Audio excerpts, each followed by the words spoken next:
20 years ago, sufferers of post-traumatic stress disorder struggled to find relief. Now, psychiatrists claim up to 90% of people diagnosed with PTSD can be successfully treated. The idea that traumatised people, especially the victims of child sexual abuse, deliberately repress horrific memories goes all the way back to the 19th century and Freud himself. But now some experts are saying the scientific evidence points the other way. It's the opposite. They wish they couldn't think about it.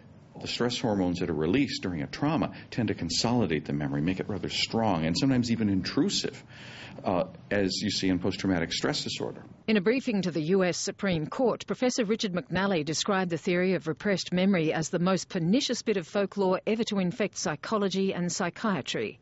He maintains false memories can be easily created by inept therapists, but that some abuse victims do suffer when they reassess childhood experiences much later.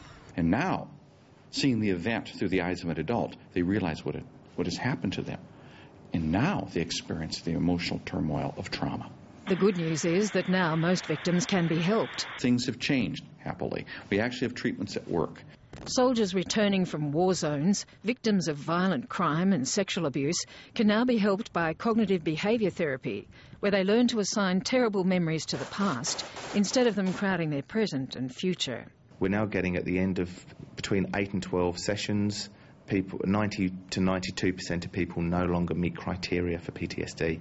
Now psychologists are working to fend off post-traumatic stress in high-risk occupations by teaching recruits to develop resilience. Karen Berkman, ABC News, Brisbane.